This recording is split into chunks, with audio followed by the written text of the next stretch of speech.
ouvi dizer que demora pelo menos uns 15 dias para o nosso corpo se ajustar ao novo horário. Então, se você der uma cochilada nessa manhã, eu vou te dar um desconto. Bom? Fique em paz. Deus te abençoe. Obrigado. Viu? Eu queria aproveitar e deixar aqui um lembrete antes da gente entrar na mensagem dessa manhã. Também no final de semana do dia 6 de novembro, nós teremos um encontro de famílias. Esse ano nós vamos fazer um congresso, nós vamos fazer um encontro de famílias, vai acontecer lá na faculdade ABK, em Mogi, mas você precisa fazer inscrição. A ideia é fazer pelo menor custo possível. Na sexta-feira à noite, nós vamos ter uma mini vigília, para você saber que não será uma vigília de noite toda, mas uma parte de oração pelas famílias. E no sábado pela manhã, nós começamos com aquelas reflexões bíblicas para os casais, para as crianças, para os adolescentes e jovens. À tarde, um tempo mais livre, e à noite, mais uma série de mensagens. Lembrando que tudo vai ser regado a muita comida, e vai ser comida boa, hein? Então você corre lá, está no site verdadebiblica.com.br e faça a sua inscrição.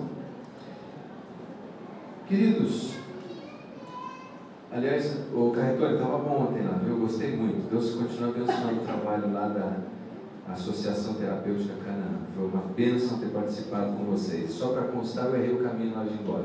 Quase que eu fui lá dormir em Ubatuba, para nadar um pouco. Foi falha minha, de 29 reproduções. A falha foi minha, quis ir embora rápido, paguei as consequências. Quero fazer uma citação de Peter von Bremen, que é um escritor cristão. Ele disse o seguinte: uma das necessidades mais profundas do coração humano é ser aceito e valorizado. Todo ser humano quer ser amado. E não há um amor mais profundo que o amor da aceitação. Todo ser humano anseia por ser aceito. Aceito por ser quem é. Não pelo que tenha feito, conseguido ou por qualquer outro mérito. Pense por um momento nisso. Pense nas pessoas com quem você convive. Filhos, cônjuge, vizinho, colegas de trabalho, igreja. As pessoas anseiam profundamente serem amadas, valorizadas, e não existe um amor mais profundo do que o amor da aceitação. E não é fonte de muitos conflitos que nós temos a nossa não aceitação. O nosso desejo de moldar e forjar no outro a nossa projeção.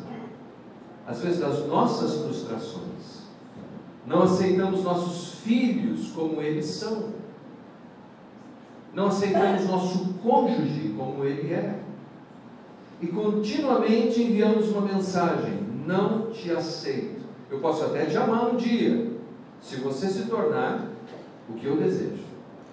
Mas a mensagem do Evangelho não é essa mensagem. A mensagem do Evangelho é que Jesus nos aceita como somos. Totalmente, graciosamente, Ele nos aceita.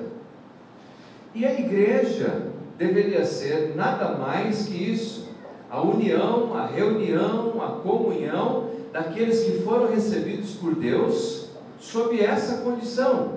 Qual? O amor livre, gracioso, que nos aceita como somos. Essa manhã eu gostaria de compartilhar com vocês um texto que ilustra esse amor de aceitação. Se encontra no livro de Atos. Se você puder, por favor, abra sua Bíblia no livro do Dr. Lucas, Atos. Nós vamos ler a partir do primeiro versículo, nós vamos até o 16, nós vamos fazer isso em duas etapas. Vamos começar primeiro com a história de um homem chamado Cornélio. Capítulo 10, a partir do versículo 1.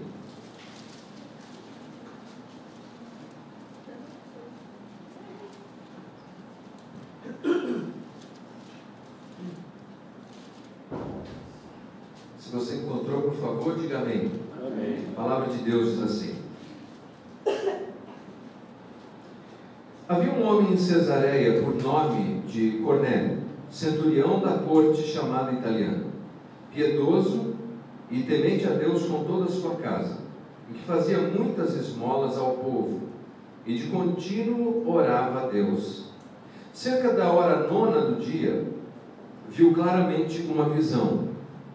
Um anjo de Deus, que se dirigia para ele e lhe dizia: Cornélio. Este, fitando nele os olhos e atemorizado, perguntou: Que é, Senhor? O anjo respondeu-lhe: As tuas orações e as tuas esmolas têm subido para a memória diante de Deus. Agora, pois, envia homens a Jope e manda chamar a Simão, que tem por sobrenome Pedro. Este se acha hospedado com um certo Simão curtidor, cuja casa fica à beira-mar. Ele te dirá o que deves fazer. Logo que se retirou o anjo que lhe falava, Cornélio chamou 2 dos seus domésticos e um piedoso soldado dos que estavam a seu serviço, e, havendo contado tudo, os enviou a Jope. Essa é uma das histórias mais importantes do livro de Atos. Por quê? Quando nós estudamos os evangelhos nos contam o desenvolvimento da história da redenção. Como Jesus se fez homem, Deus se fez homem, como ele nasceu, cresceu, como ele cumpriu os seus ministérios públicos, os sinais maravilhosos, o conteúdo do seu ensinamento, sua morte e sua ressurreição. E o livro de Atos nos conta o desenvolvimento da peregrinação da igreja, ou da formação da igreja. Como é que a igreja começou? Como essa igreja que Jesus disse que constituiria começou? Como é que ela nasceu? Como ela se desenvolveu? E aqui no capítulo 10, nós temos o registro dos primeiros não-judeus a fazerem parte da igreja. É muito importante essa história. Para nós, que já estamos acostumados com a mensagem do Evangelho, que já somos igreja, nós passamos de largo sobre isso. Mas pare para analisar que houve um momento na história em que os cristãos judeus pensavam que só judeus poderiam fazer parte da igreja. Era assim que eles pensavam. Mesmo um homem como este Cornélio, que é chamado no texto de centurião romano, e que estava estabelecido no QG do governo romano em Israel, cidade chamada Cesareia, em homenagem ao imperador, um homem que no texto é chamado de temente a Deus. Quando você encontra essa expressão no livro de Atos, esse é um termo técnico.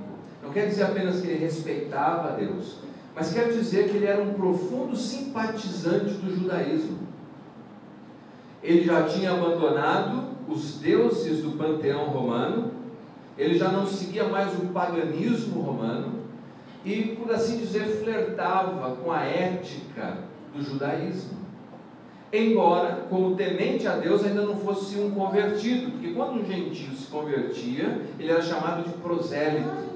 Ele é chamado de temente a Deus. Quer dizer que ele agora abraçava a ética judaica e abraçava o monoteísmo judaico e frequentava até a sinagoga. Nós podemos ver ainda no texto que esse homem é um homem caridoso. Ele oferece esmolas, ele é generoso. Na sua busca de encontrar o Deus de Israel, ele entende que é preciso amar o outro, amar o próximo, se interessar pelo outro. Por quê? Porque a fé judaica, tal qual a fé cristã, ela não nos dá a possibilidade de vivermos em isolamento. Quanto mais eu me aproximo do Deus de Israel, mais eu deveria desejar ajudar o outro, conviver com o outro e viver em comunhão. É isso que está acontecendo com ele. E finalmente no texto, ainda sobre Cornélio, nós vemos que ele é um homem dedicado à oração. Pare para pensar nisso. Ele não é ainda totalmente convertido, ele é apenas um simpatizante. Mas ele é um homem que abraça a ética do judaísmo, ele quer viver uma vida íntegra, correta. Ele é um homem generoso, ele é um homem dedicado à oração. E numa dessas orações, Deus envia um anjo, dizendo que todos aqueles atos de bondade que ele vinha praticando estavam chegando diante de Deus. e que agora ele deveria enviar a Jope alguém para trazer Simão Pedro.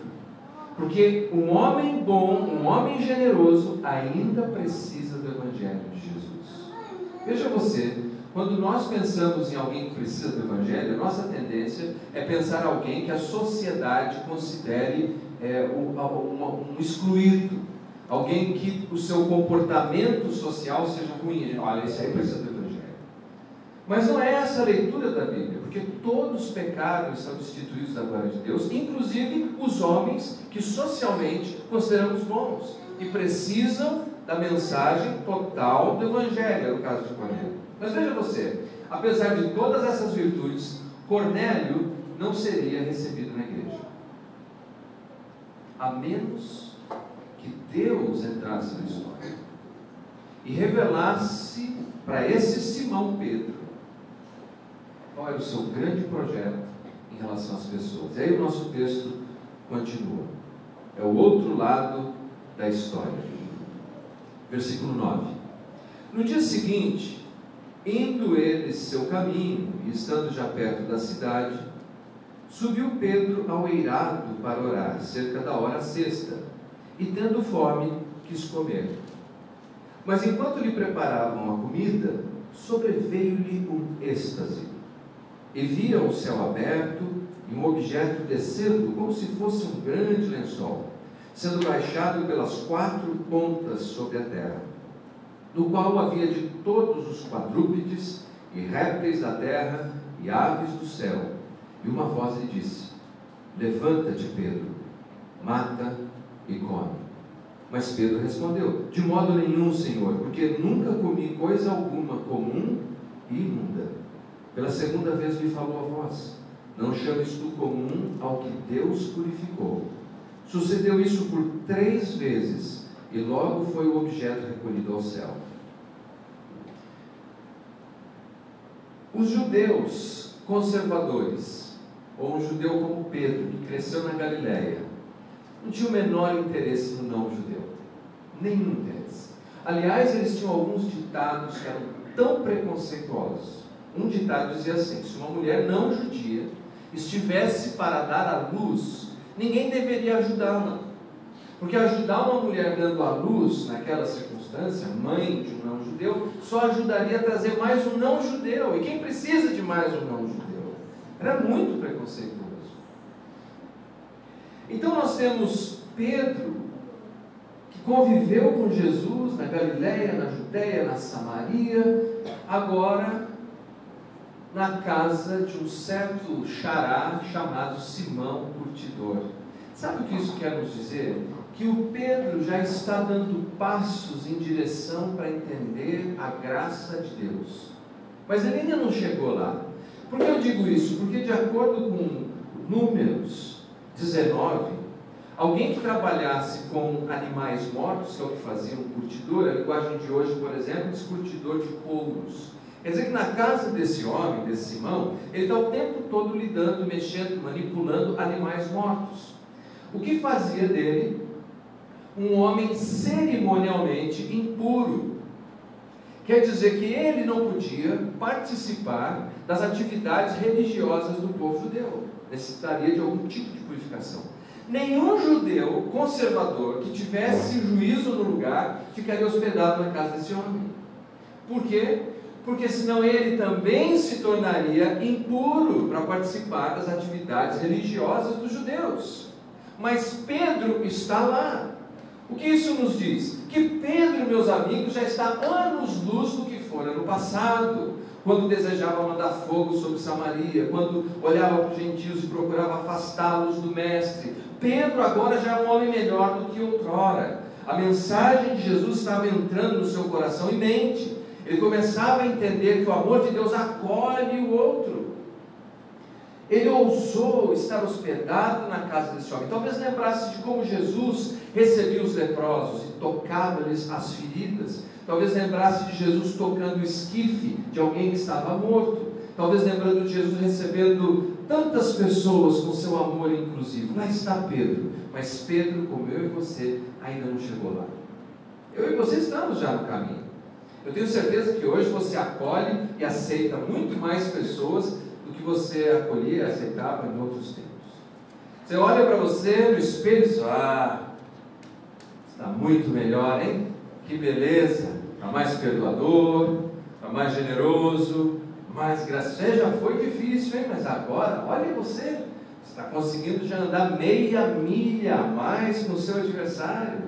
Está no caminho. Mas talvez ainda não chegou lá.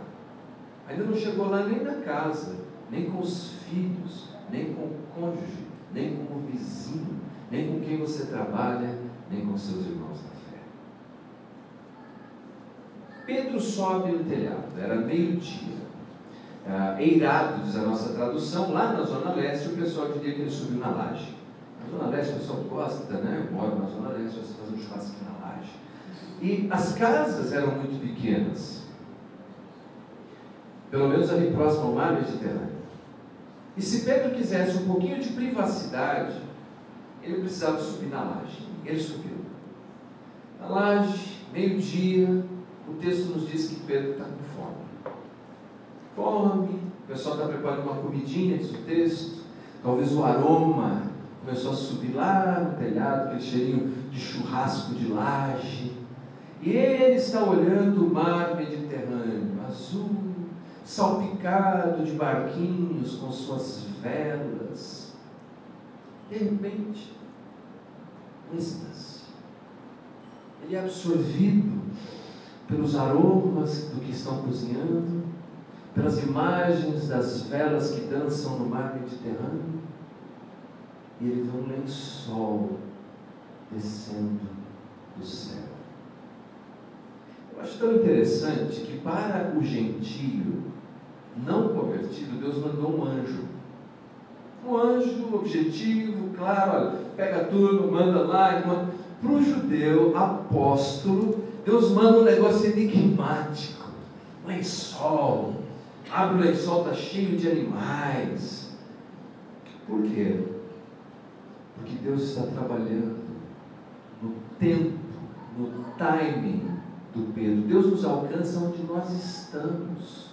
Pedagogicamente nos alcança lá onde estamos.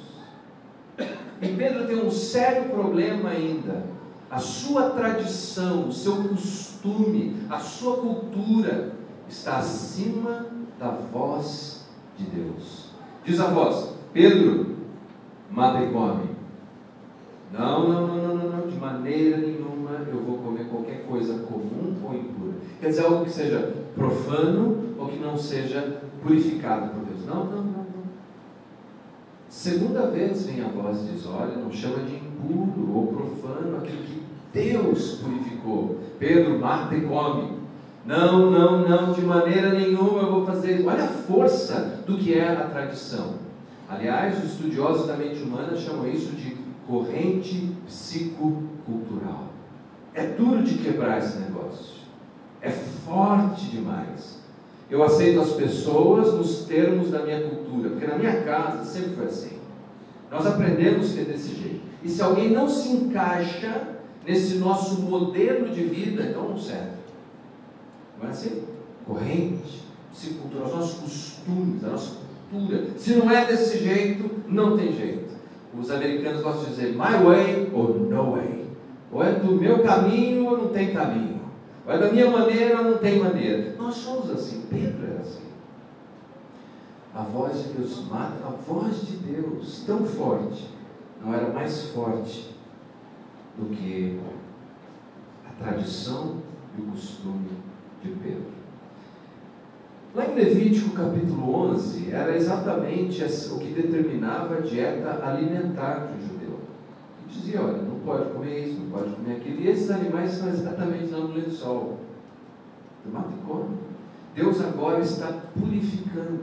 O que Pedro não entendia ainda, porque o texto nos diz que ele fica pensando: o que será que significa essa visão? Ele não entendeu rapidamente.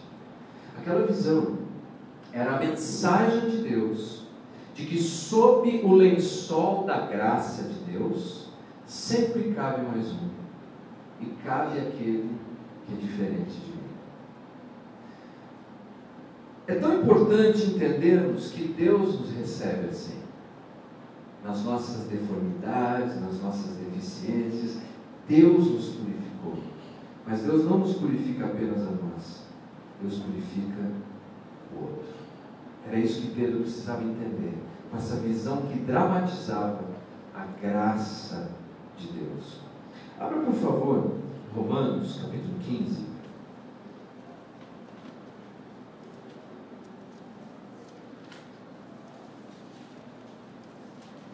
Romanos, capítulo 15, versículo 7.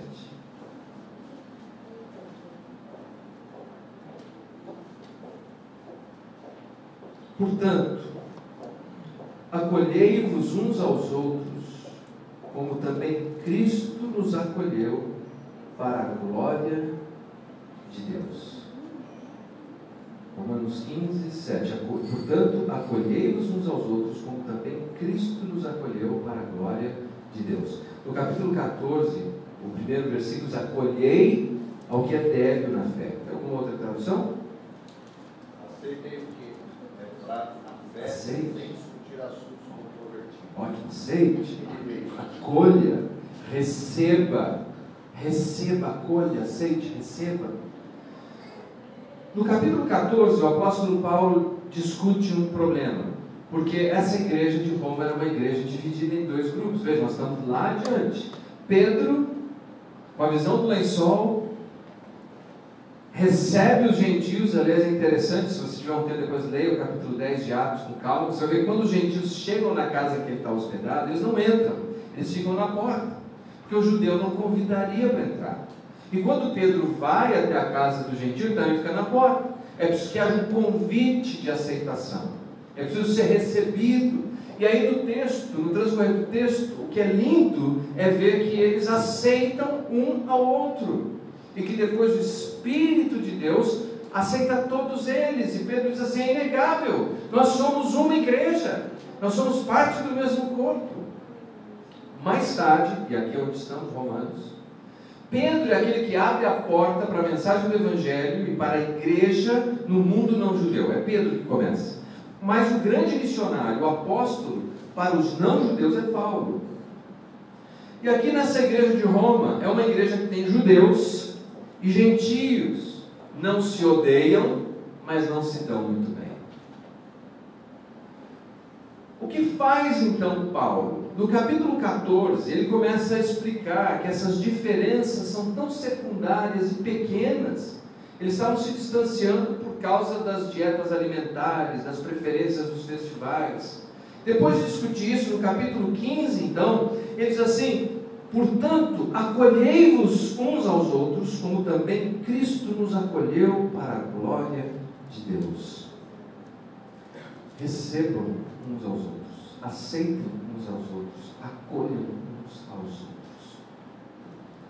Isso é o que? O que devemos fazer? A pergunta é como? Como devemos fazer? Ele diz: como Cristo nos acolheu. Como Cristo acolheu você? Como Cristo Jesus acolheu você? Como Cristo Jesus recebeu você? Como? Como? Pense, nós esquecemos, a nossa memória é curta. Tenta lembrar como Ele recebeu você.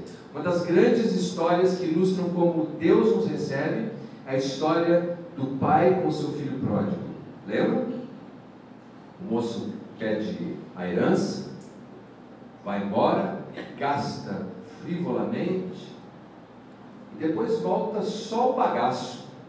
Não é o que chega? Chega só a sobra, chega só a casca. E quando ele chega para encontrar o pai já para ele logo na porta. Diz assim: olha, é o seguinte, você vai tomar um banho, vai fazer a barba, trocar de roupa, pôr um perfume, aí você volta aqui, eu vou te dar um abraço, vou te dar um beijo e vou te receber como meu filho. Aí sim você vai ser o meu meninão. Foi assim que Deus fez? Não. Deus recebe, abraça e beija um filho sujo, fraco e fétido. É assim que Cristo nos recebeu. É assim que Cristo nos recebeu. Quem reclama? O irmão mais velho. Se você der parar para o irmão mais velho que reclama. Como é que pode uma coisa dessa? Nós às vezes estamos mais para irmão mais velho do que seguidores de Jesus.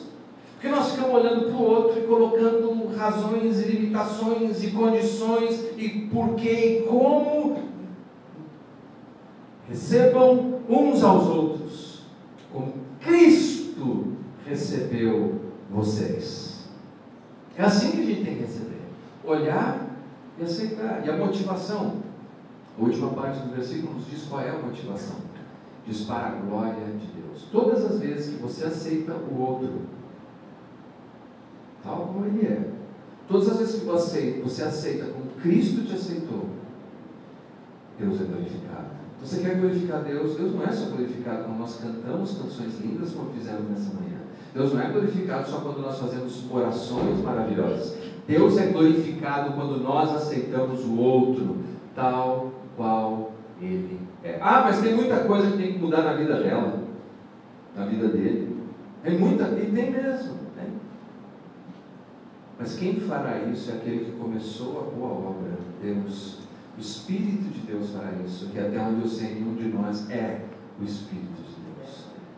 Confie, aceite, estenda sua mão, acolha, com todas as limitações, acolha, receba. Eu te recebo. É um amor que te aceita. E o resto, Deus o fará. Você crê nisso? Diga amém. Amém. Há uma história muito linda que aconteceu em 1835. O nome dessa senhora é Charlotte. Charlotte estava num jantar e ali um senhor chamado Malan, não o ministro Malan, o outro, ele naquela reunião resolveu compartilhar a fé e falou de Jesus para essa senhora chamada Charlotte. Ela não aceitou, ficou ofendida, disse que não gostaria de conversar sobre assuntos de religião. Ele pediu desculpa, era um cavalheiro, olha, me perdoe, mas é que eu gosto tanto de falar do meu Salvador, e eu gostaria muito de ver um dia o Salvador usando a sua vida. Ela foi embora, e por 3 semanas aquilo ficou na cabeça dela.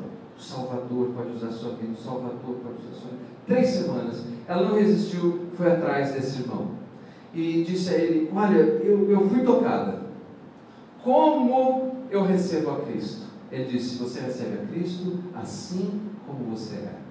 E Charlotte escreveu um dos hinos mais famosos que nós temos, tal qual estou, me achego a ti. Ela escreveu mais de 150 hinos, mas tal qual estou, me achego a ti. A gente não canta muito hino mais, né? Mas tal qual estou, me achego a ti. Foi assim. Foi assim comigo, é assim com você, mas é assim com o outro.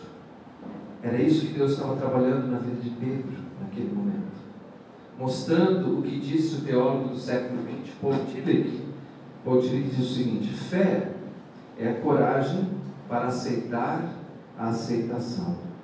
Somos aceitos por Deus como somos, não como deveríamos ser. Como somos. Aceite o seu marido como ele é. Aceite o seu filho como ele é. Aceite o seu amigo como ele é. Aceite o seu irmão na fé como ele é. E o outcome, o resultado, o que tem que acontecer, Deus o fará. Aceite de peito aberto. Aceite o seu irmão na fé, porque fé é isso. Sabe qual é o nosso problema? Eu temo que nós tenhamos a inclinação de sermos mais exigentes que Deus. Não, Deus aceita mesmo, mas comigo a cartilha é outra.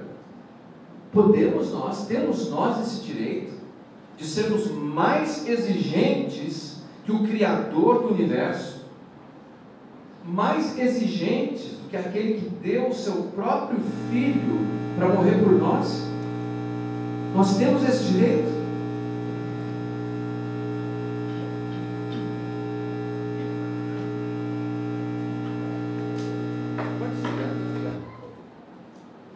Quando fala de aceitação, o inferno treme.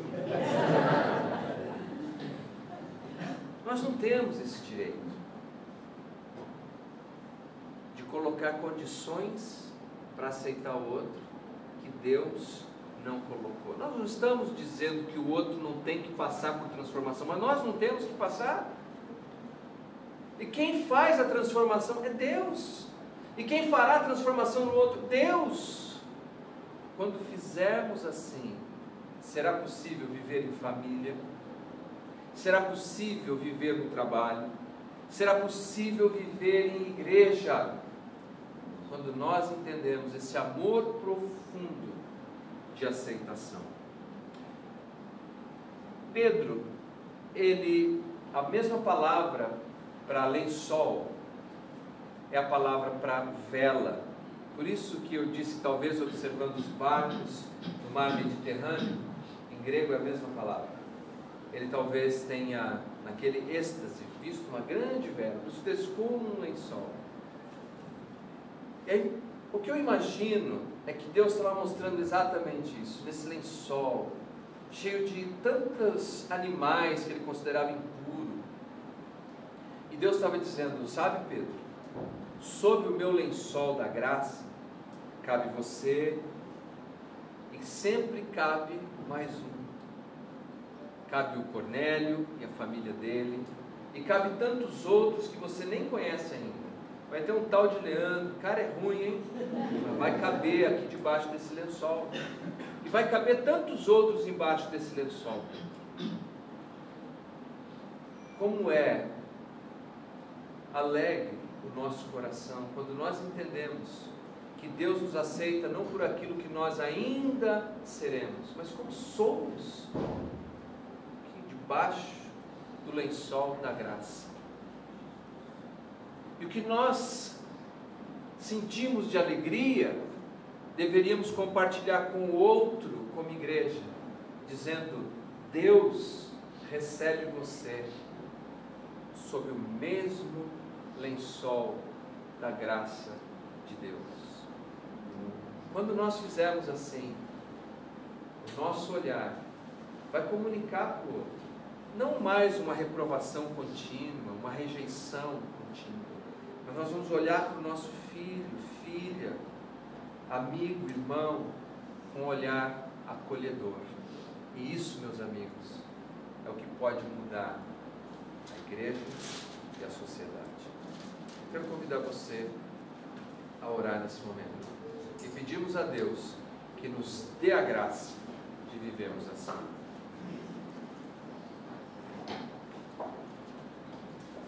Pai Santo, Pai querido, muito obrigado por essa manhã.